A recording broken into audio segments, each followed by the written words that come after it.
今回は備え多めのルームツアーです。ルームツアーの動画は2回目となります。部屋の中の様子と備蓄を同時にお伝えしようと思います。1日ごとに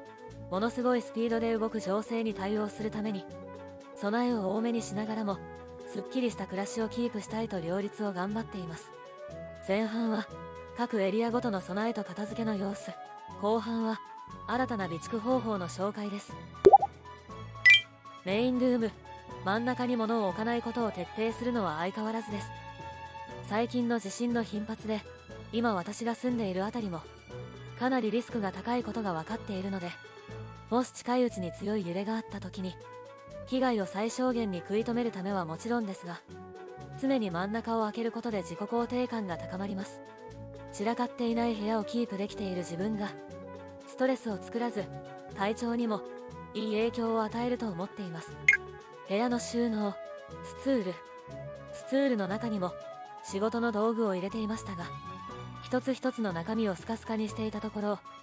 できる限り集約し一つからにしました。そしてその中にクローゼットにしまっていたティッシュをはじめ紙製品などの日用品ストックを入れるようにしました。これでクローゼットの中が少し空き、食品その他を備蓄できるスペースを少し拡充できました。キッチン、冷蔵庫、これは今までからも同じですが、生物を入れるというよりも備蓄食料を低温保存する保管庫のような役割です。フードドライヤーで作った乾物や釣りに使う小麦粉、開封した食品などを保管するために使っています。冷凍庫、今は入っている量が少ないですが、パンなど保存食を作っては冷凍保存していく予定です。冷凍庫も冷蔵庫同様、賞味期限を延ばす入れ物として考えています。シンク下には備蓄食品を作成するために購入した調理道具や鍋などを収納するために使っています。排水口ネット、ラップやアルミホイル、食器洗い用スポンジなども一緒に入れています。奥の方には電気がなくても調理ができるように固形燃料や本来なら一人鍋に使う民芸コンロ、焼き網なども収納しています。また醤油などの基本調味料も一緒に入れています。戸棚はガラス戸を外し、普段使う食器や調理用のフライ返し、トング、包丁などを入れています。カトラリーも一緒に入れていますが、その箱の下には滑り止めを貼って強い揺れが起きても滑り落ちにくく対策しています。ユニットバス、水の汲み置きは毎日継続しています。水回りは常に掃除を少しずつ続けるようにしています。一見防災とは関係ないように思えますが、もし夏場で断水した時に排水口の匂いが上がってくると精神的にダメージがきついと思うので、少しずつ重曹や過炭酸ソーダを流し排水口をきれいにキープできるようにしています。少しずつの掃除を積み重ねると大掃除とは無縁になります。こちらには手拭き用のペーパーを半分に切って入れ、少しずつ拭き掃除ができるようにスタンバイしています。たまに石鹸も使いますが、リンスインシャンプーで全身を洗うことは継続しています。手前に見えるボトルはクエン酸水です。これでリンスをすると手触りが驚くほど落ち着くので最近気に入って使っています。排水口に流れることで石鹸分が中和され、流れがスムーズになることも嬉しいポイントです。トイレは便器内を1日1回軽く洗剤をつけて洗うようにし、大掃除を回避しています。洗濯機、ユニットバスの排水口を掃除するのと同じ理由で、月に1回はクリーナーで大掃除をし、その上でもし洗剤が品切れを起こして買えなくなっても洗濯できるように過炭酸ソーダや重曹で代替して少しずつ練習中です。泡が立たなくても洗うことができることを日頃から知っておけば、アイテムが一つ足りなくなっても慌てずに済むので、心の平穏を保つのにも役立ちますね。玄関の脇には靴とリュックをはじめとした非常用のグッズを入れる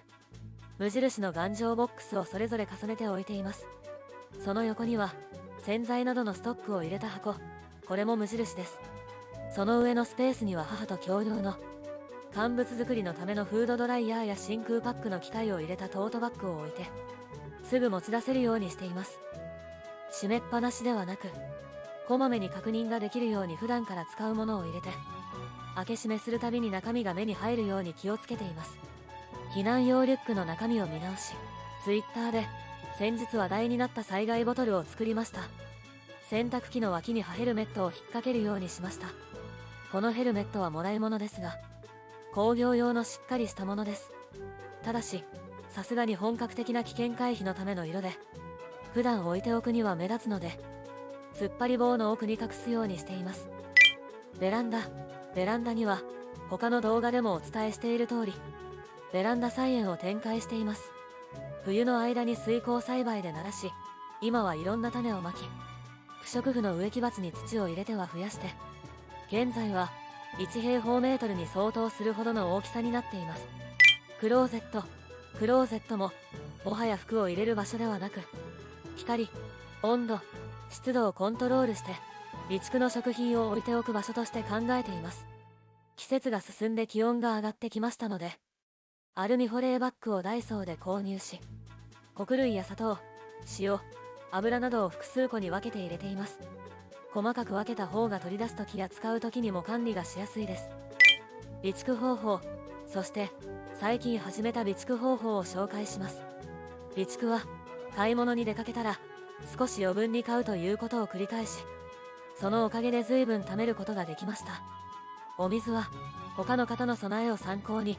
2リットルペットのほか、取り回ししやすいように 500ml のものを多めに持つようにしています。買ってくる時も楽ですしね。使った後の容器は植木鉢にする予定です。食べ物に関してはあまり短い間に買いますと、賞味期限が同じ時期のものがたくさんになってしまい、ローリングストックが難しくなってしまうので、夏前までは少し間を置いてはちょこちょこ買うというのを繰り返していこうと思います。ワンルームのクローゼットを主に保管場所としていることもあり、あまりに長期間分の備蓄を保管しておくのは難しいということもあります。そんな中でも少しでも長く保管しておくために、お米を長期保存するネルパックという脱酸素して真空パックにできる袋を買ってみました。袋に付属している脱酸素剤と酸素の抜け具合が目で確認できる錠剤、エイジレスアイを入れ、バーで封をします。1日ほど経つと真空状態になってカチカチです。5キロずつ保存できて1年ほど持つそうです。1年経つとお米の味が落ちると聞きますが、何も買えないよりマシだと思います。給水の時間や研ぎ方に気をつければ、新しいものとあまり変わりなく食べれると聞いています。他にも長期保管ができる方法を模索しています。もし良い方法をご存知の方がいらっしゃったら、コメントで教えていただけると嬉しいです。こんな感じで備えと片付けも日々アップデートしていっています。一度に大掛かりなことをやろうと思うとすごく大変ですが、毎日ここに入れたら便利なのではないかと作業を進めるのはそんなに苦でもないので、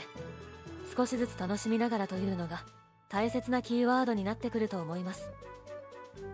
最後までご視聴いただきありがとうございました。ぜひ高評価とチャンネル登録をよろしくお願いいたします。